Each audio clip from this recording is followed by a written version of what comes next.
Alright, so magandang araw Luzon, Visayas, Mindanao at sa mga kababayan nating OFW, mga immigrants sa iba't ibang panig ng mundo, magandang araw po sa inyong lahat. And of course, my name is Master Judea.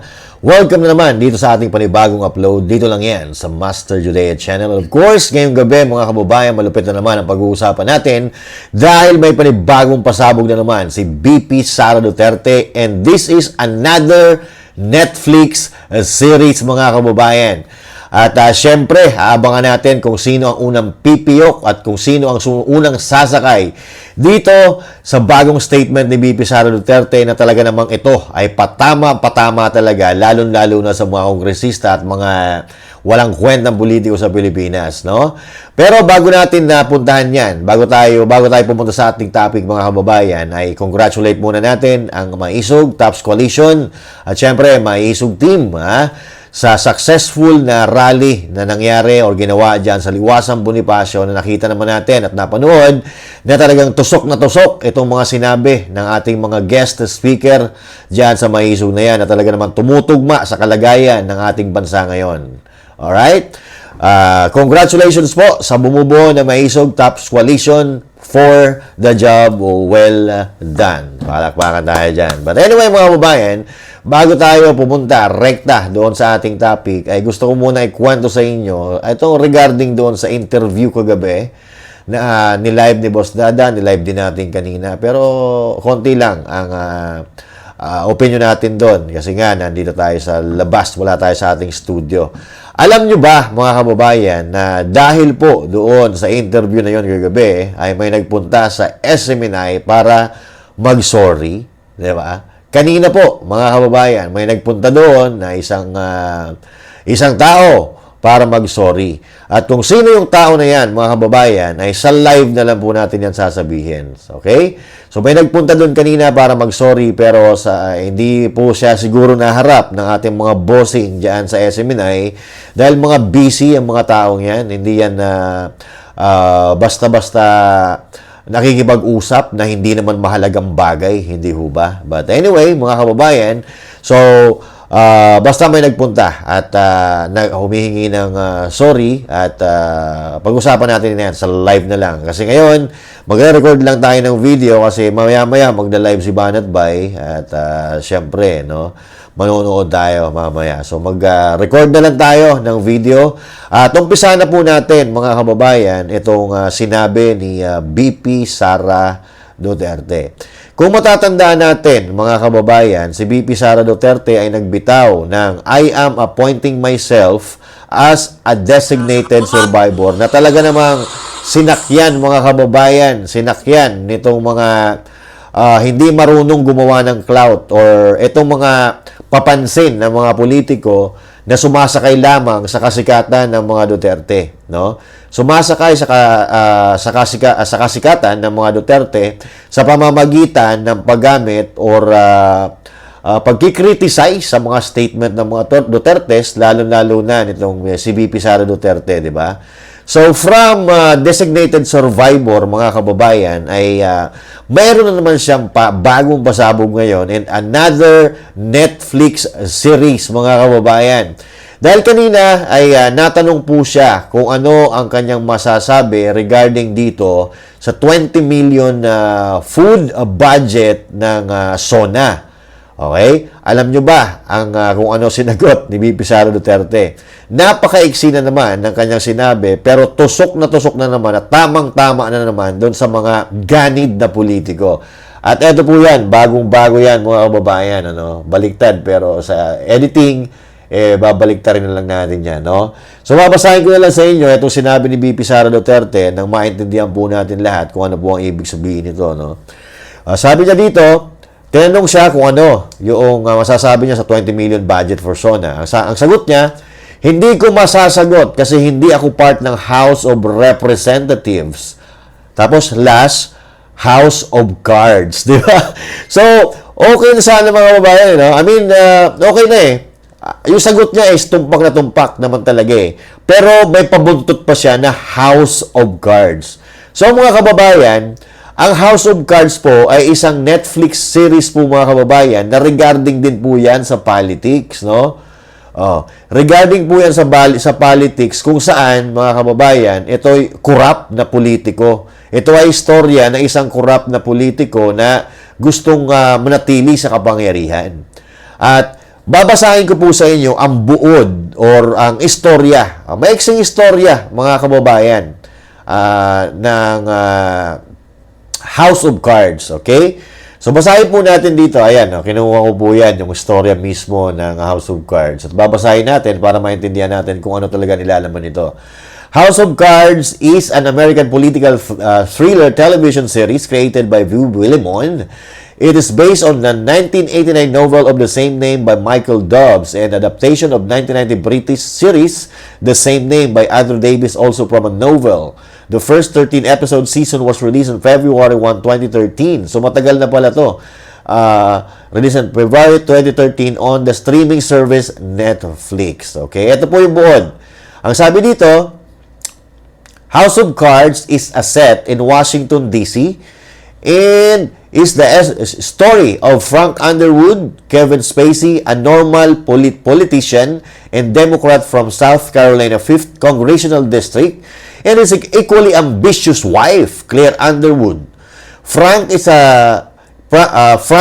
passed over for appointment Secretary of State but remains House Majority Whip.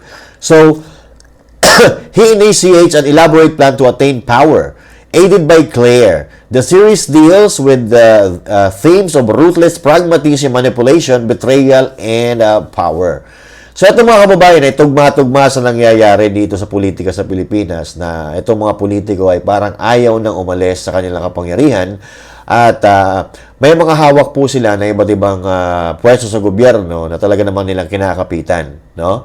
At ito, mga kababayan, tugma-tugma kasi itong asawa nitong ni Frank Underwood, mga kababayan, ay meron din siyang pwesto sa gobyerno. Okay? Asawa po siya na isang politiko na meron din siyang pwesto sa gobyerno na kung isipin natin, kung i-analyze natin din sa Pilipinas, ay may politiko, mga kababayan, na itago na lang natin sa pangalan Tambaluslos.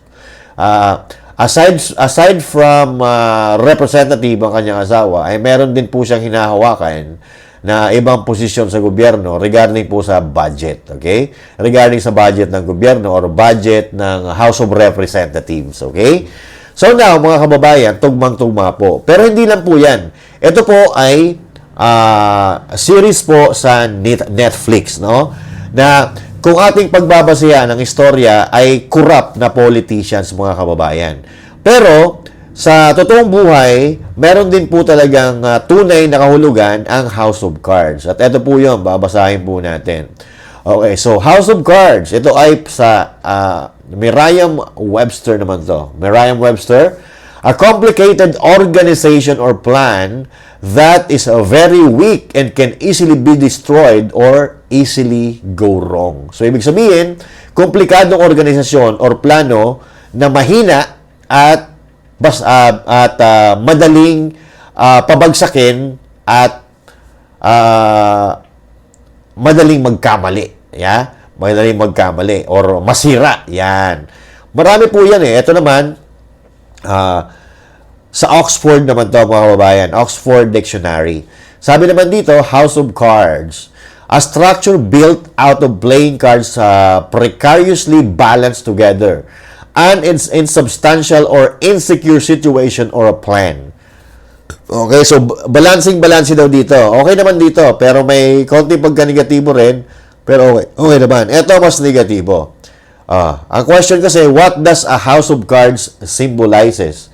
Ang sagot, House of Cards is also an expression that dates back to 1645, meaning a structure or argument built on a shaky foundation or one that will collapse if necessary. Okay? Element is removed. Okay?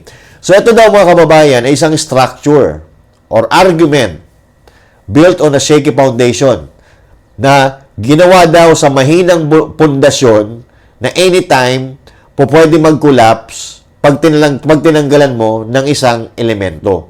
So, ibig sabihin, mga kababayan, nito ay hindi kayang mag-stand out. Okay? Hindi kayang mag-stand out kung wala yung mga aliporis niya. Di ba?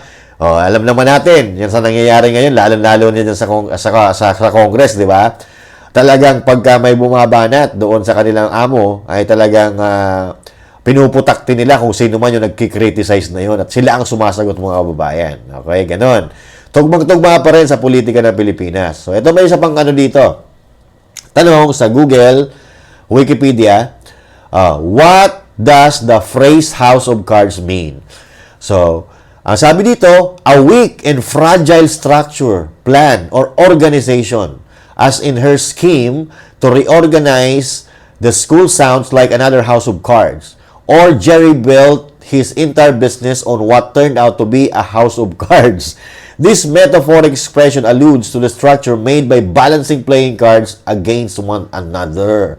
Okay, so dito mga kababayan, may pagkakaparehas din ng meaning doon sa mga unang sinabi natin, kaya lang mas define ito at mas maraming paliwanag mga kababayan na kung isasalin natin sa Tagalog ay ganun pa rin, mahina, okay, babasagin na structure or plano na pwedeng bumagsak or pwedeng masira kapag tinanggalan mo ng isang elemento, di ba? So ibig sabihin, hindi na kayang gumalaw or hindi na kayang tumayo ng sila lang. Kailangan lagi ng kompleto. May mga alipores. Diba? At sabi dito, by balancing playing cards against one another. So, yun na nga, mga kababayan. Hindi tatayo ng pagka inalis mo ay isang elemento. So, ibig sabihin, katulad ng sinabi ko kanina, talaga namang sila ay parang nagsasabwatan na para parang balanse. Nagsasabwatan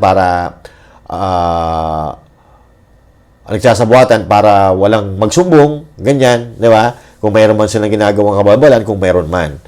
Pero ito mga kababayan, ang ano natin dito, no? Ang gusto lang natin palabasin dito or gusto nating sabihin dito ay talagang itong mga Duterte, lalo-lalo si VP Sara Duterte, ay talaga namang kalkulado ang bawat sasabihin niya.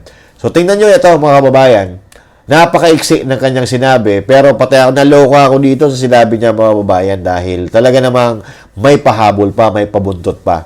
So ito yung sinasabing paulit-ulit, sinasabi ko na kalkuladong mga statement na kung sakasakali man na may magkikriticize or may babatikos, ay talaga namang kayang-kayang sagutin at kayang-kayang durugin ni VP Sara Duterte ang mga babatikos dito sa statement niya ito, mga kababayan.